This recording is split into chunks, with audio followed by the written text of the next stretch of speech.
Delivery boy. जी हाँ, मेरा नाम संजय है। मेरी शादी को अभी 4 महीने ही हुए हैं। मेरी पत्नी स्वाति बहुत ही सुंदर है। आमतौर पर जैसा लड़कियों का स्वभाव होता है, स्वाति बिल्कुल उसके विपरीत है। मेरी पत्नी बहुत कम बोलती है। उसका स्वभाव ही कुछ ऐसा है। वो थोड़े अलग स्वभाव की है। अभी शादी को सिर्फ 4 महीने ही हुए हैं, तो मैं कोशिश कर रहा हूँ उसे समझने की। मैंने कई बार चाहा कि उससे बहुत बातें करूं, लेकिन फिर मैं उसे देखकर चुप हो जाता हूं।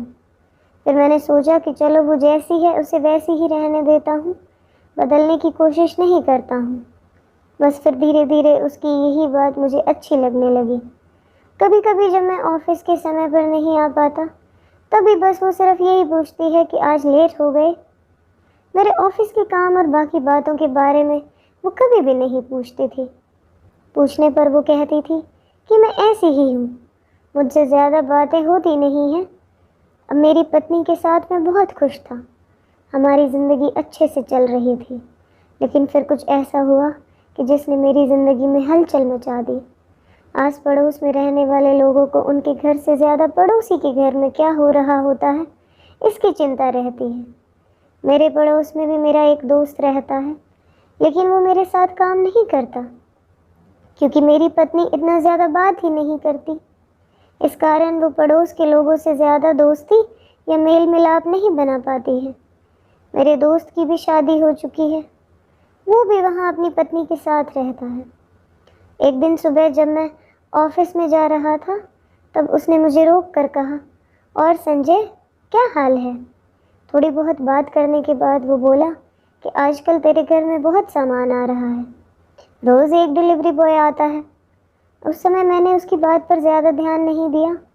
मैंने कहा कि कुछ मंगवाया होगा स्वाति ने, अब बाहर जाना उसे पसंद नहीं था, तो शायद वो घर पर ही घर की चीज़ें मंगवाती होगी। मैं ऑफिस चला गया और उस बात को जैसे मैं भूल ही गया। घर वापस आकर मैं स्वाति से इसके बारे में बात करना भी भूल गया। सच कहूँ तो उस समय मुझे लगा कि इसके बारे में क्या पूछना, लेकिन जैसा कि मैंने कहा, आपके घर में क्या हो रहा है ये आपसे ज़्यादा पड़ोसियों को पता होता है। मेरा वो दोस्त मुझे 3 दिन बाद फिर रोक कर यही बात करता है। इस बार उसका तरीका पहले से कुछ ज़्यादा अलग था। उसने मुझसे कहा, संजय, वो डिलीवरी बॉय पहचान का है क्या? रोज़ दोपहर आता है। इस बार मुझे थोड़ा सा एहसास हुआ कि आखिर वो कहना क्या चाह रहा है। जब मैं ऑफिस में काम कर रहा था, तो मैं भी उसी बारे में सोच रहा था। आमतौर पर मैं अपनी पत्नी को ऑफिस से बस तब ही कॉल करता हूँ जब मैं लेट होने वाला होता हूँ, लेकिन उस दिन मैंने उसे फ़ोन किया, वो भी दोपहर के समय। अब मेरे 2 बार फ़ोन करने के बाद भी मेरी पत्नी ने मेरा फ़ोन नहीं उठाया। मैं अपने काम में लग गया, लेकिन मेरे मन में अब कई विचार उठने लगे। मैं अपना काम करने लगा। करीब 2 घंटे बाद मेरी पत्नी का फ़ोन आया। वो बोली कि फ़ोन कहीं और रखा था, तो उसे पता ही नहीं चला कि मेरा फ़ोन आया है। उसने पूछा कि क्यों फ़ोन किया था। मैंने कहा, कुछ नहीं, अब आकर ही बात करता हूँ। शाम को मैं घर गया। मैं चाहता था कि मेरी पत्नी से मैं सीधा सीधा पूछ लूँ, लेकिन मैं ऐसा कर नहीं पाया। मैंने उससे पूछा कि कुछ शॉपिंग कर रही हो क्या ऑनलाइन, तो उसने मना कर दिया। मैं आगे कुछ पूछता, लेकिन वो उठकर वहाँ से किचन में चली गई। शादी को अभी 4 महीने ही हुए हैं।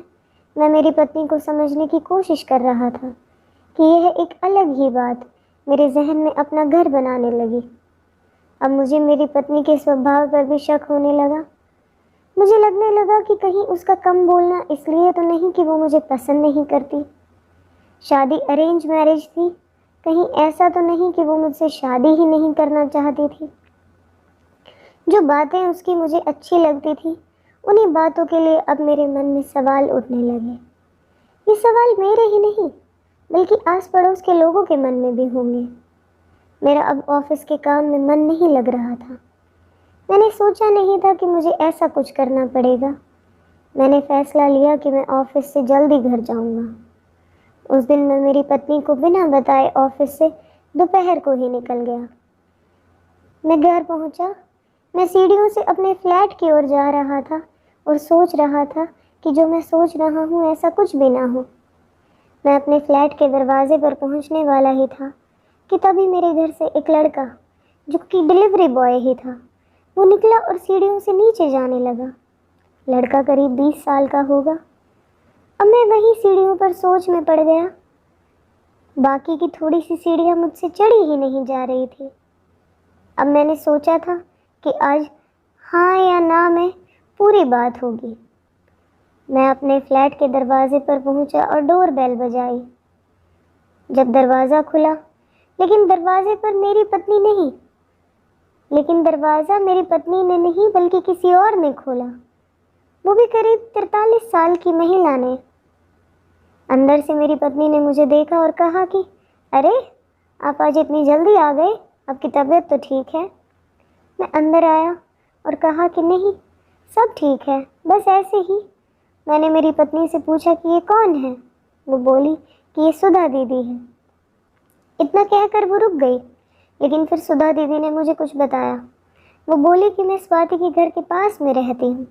स्वाति मेरी शादी में छोटी सी थी, लेकिन इतने सालों बाद इसने मुझे पहचान लिया और मेरी मदद भी की है। मेरी पत्नी ने उन्हें रोकना चाहा, लेकिन वो नहीं मानी।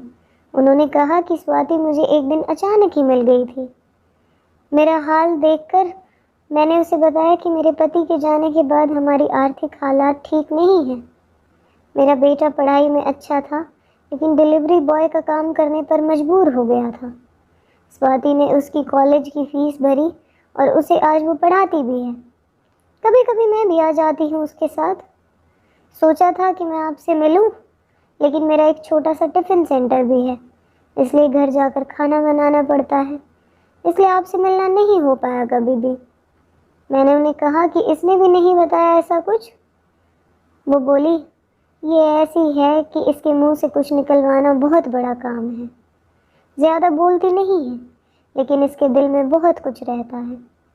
मुझे जैसे इस स्वभाव के कारण घमंडी कह सकते हैं, लेकिन जो अच्छे से इसे जानता है वो ही बता सकता है कि इसका दिल कितना साफ है। उनकी ये बातें मुझे सीधी लगी। मैंने भी आखिर कुछ और ही सोचा था। उनके जाने के बाद मैंने स्वाति से बात की और कहा कि तुमने कभी बताया नहीं। तो वो बोली कि क्या बताती, जीवन है, ये सब तो होता ही रहता है, हम क्या किसी की मदद करेंगे, सब करने वाला वो ऊपर वाला है।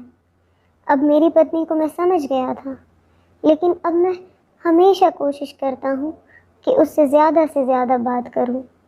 दिन भर उसने क्या किया ये आज मैं उससे ज़रूर पूछता हूँ।